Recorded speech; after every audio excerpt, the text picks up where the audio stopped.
प्रेम से बोलिए सदगुरु कबीर साहिब की जय। आवाज़ थोड़ी बढ़ाएं।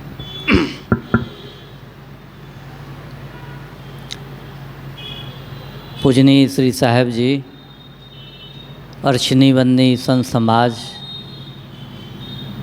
इस सत्संग में पधारे हुए सम्माननीय सत्संग प्रेमी सज्जनों, माताओं, बहनों,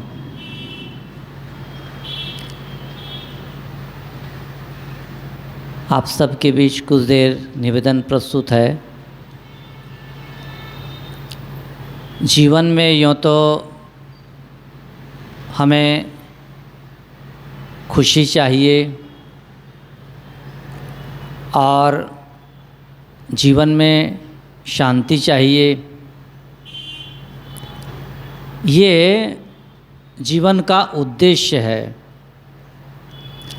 और इसी उद्देश्य को प्राप्त करने के लिए हम नित्य का जीवन जीते हैं।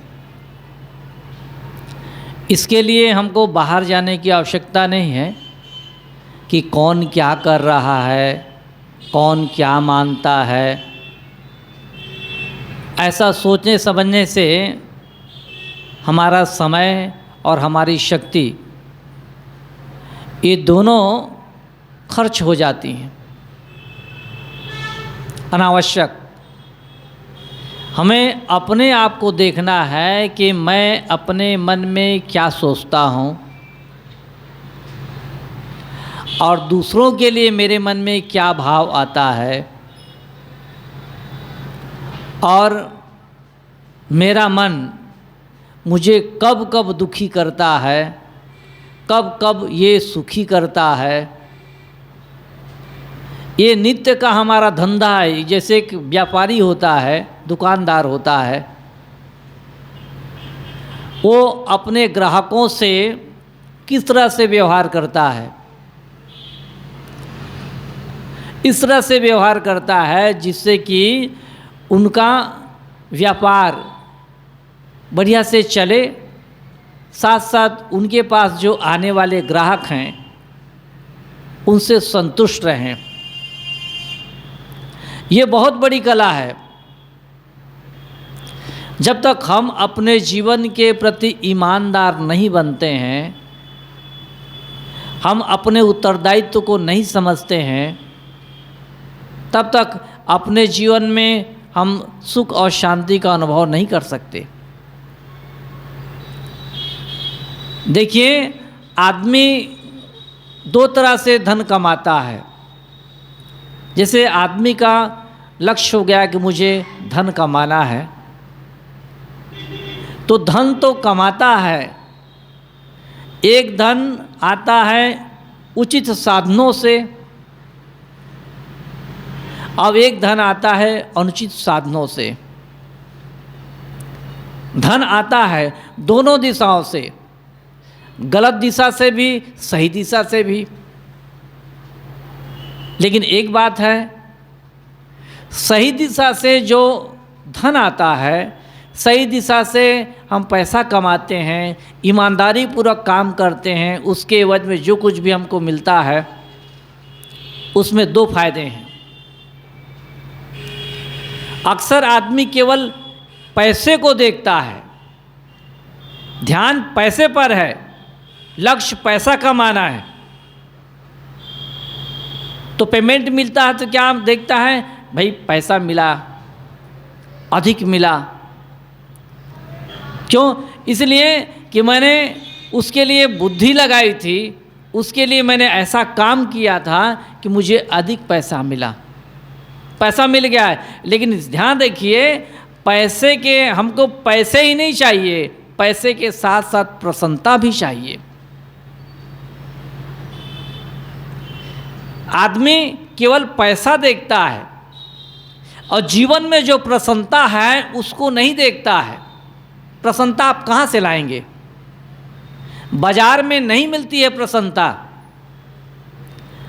प्रसन्नता हो, अप्रसन्नता हो, वो कैसे मिलती है? हमारी अपनी कमाई है वो।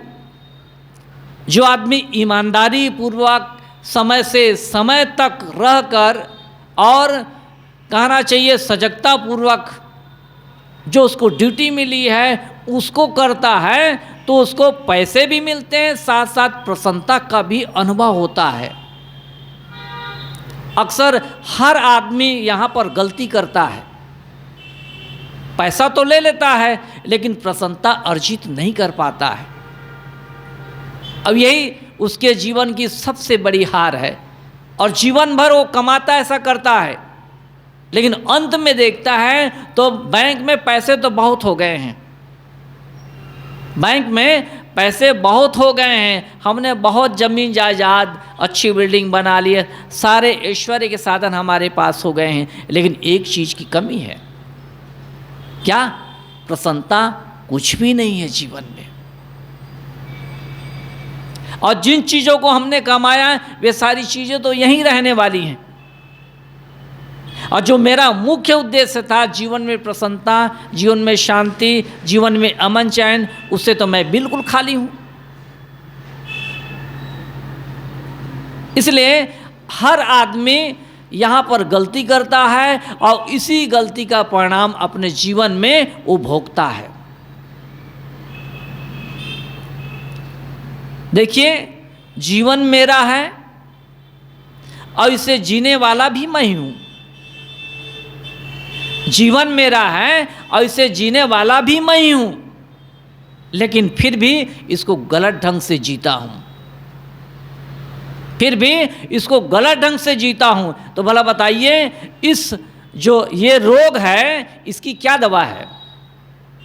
कोई दवा? कोई दवा नहीं है। मेरा जीवन है, इसे मैं ही जीता हूँ, लेकिन इसको मुझे कैसे जीना चाहिए? बढ़िया जीना चाहिए, ईमानदारी पूर्वक जीना चाहिए, जिससे कि जीते जी मुझे प्रसन्नता का भी अनुभव हो। लेकिन ये बात पहले समझ में नहीं आती है, बाद में समझ में आती है, लेकिन बाद में समझ आने पर भी हम वहाँ से अपना पैर हम पीछे नहीं लौटा पाते हैं। क्यों? इसलिए कि हमारा एक ट्रैक बन गया है, एक रूट बन गया है, और उस रूट में, उस ट्रैक में हमको चलना ही है।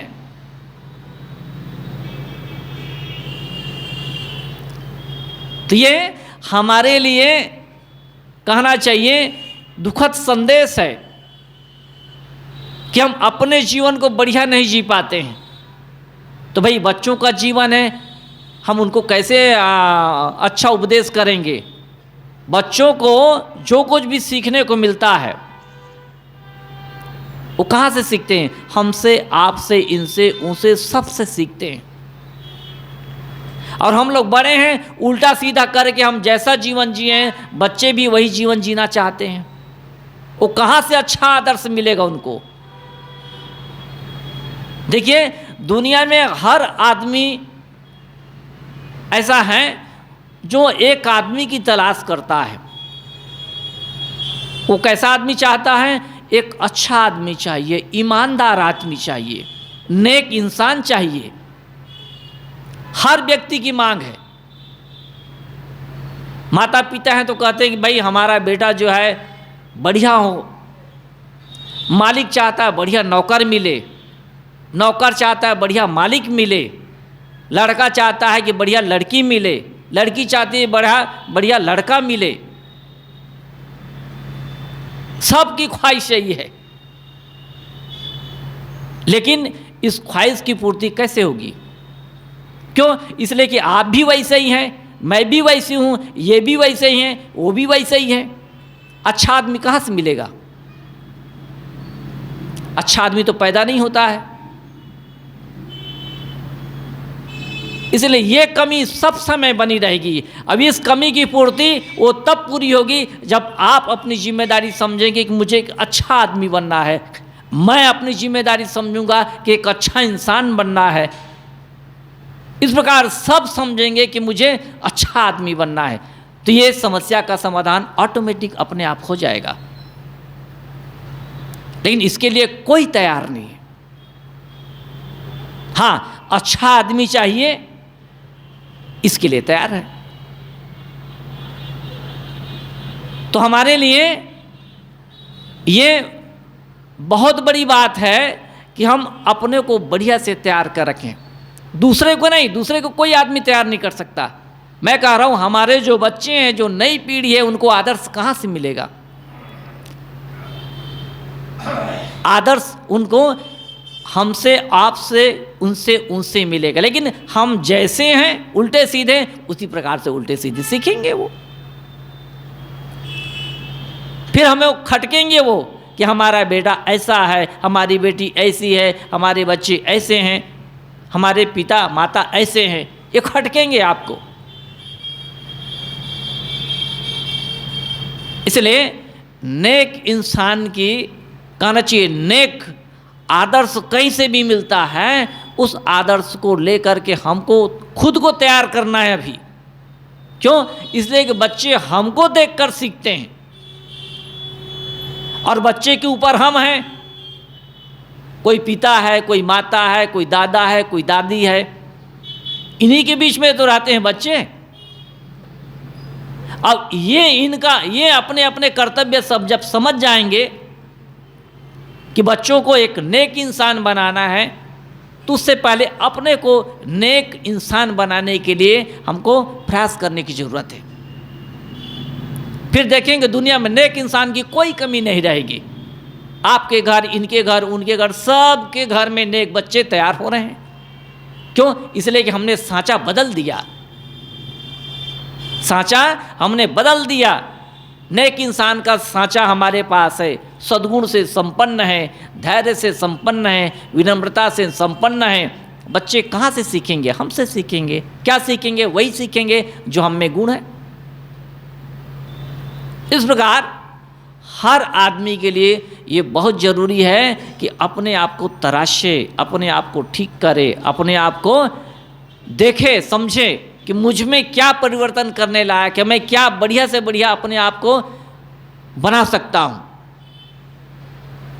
जब इस प्रकार से हमारे मन में शौक होता है, गुरुदेव जी कहा करते थे, बिन शौक फकीरी मिट्टी है। फकीरी भी करना है, सधवाई भी करना है, तो उसके लिए भी शौक चाहिए। बिना शौक कुछ नहीं होता है। इसलिए अच्छा आदमी बनना है हमें, तो उसके लिए भी शौकीन बनना पड़ेगा और अच्छे अच्छे गुणों को, अच्छी अच्छी बातों को रोज हमको जीना पड़ेगा। तब देखेंगे हम एक अच्छा इंसान बनकर अपने घर में निवास कर रहे हैं और धीरे धीरे हमारे संपर्क में आकर हमारे घर के बच्चे भी नेक नियत वाला बन रहे हैं। ये बहुत बड़ी बात है। हमारा और आपका क्या कर्तव्य है? यही कर्तव्य है। इसलिए अपने कर्तव्यों का हमें ध्यान रखना है। जब अपने कर्तव्यों का हम पालन करेंगे, ध्यान रखेंगे, तो हमारे घर में नए नए अच्छे अच्छे बच्चे माने आएंगे जो हमसे सीखेंगे, समझेंगे और हमको आगे बढ़ाने का काम करेंगे। समाज में कहीं चला गया, पूछा जाएगा भाई ये किनका पोता है, भाई किनका बेटा है, तो नाम आपका आएगा उसमें। इनके दादा वो हैं, इनके पिता वो हैं। उस समय आपको गर्व का अनुभव होगा कि भाई हमारा पोता है, हमारा बेटा है। तो मैं ये कह रहा था, हमारे जीवन में जो हमें करना चाहिए वो हमें करना है। हमारा जीवन है, हमसे बढ़िया कोई नहीं जी सकता। यदि थोड़ी हम में समझ है तो ज़रूर हम बढ़िया इंसान बनेंगे और हमारी जो पीढ़ी में नए बच्चे आ रहे हैं उनको भी हमसे अच्छी शिक्षा मिलेगी और वो भी एक दिन एक नया इंसान, नेक इंसान बनकर हमारे सामने प्रस्तुत होगा। इसलिए अपनी अपनी जिम्मेदारी को हम जितना अधिक ईमानदारी पूर्वक पालन कर सकते हैं, निभा सकते हैं, उतना ही अच्छा हमारे लिए, आपके लिए, इनके लिए, उनके लिए, समाज के लिए हम होंगे। यहीं पर अपनी वाणी में विराम देता हूँ। प्रेम से बोलिए सद्गुरु कबीर साहेब की जय।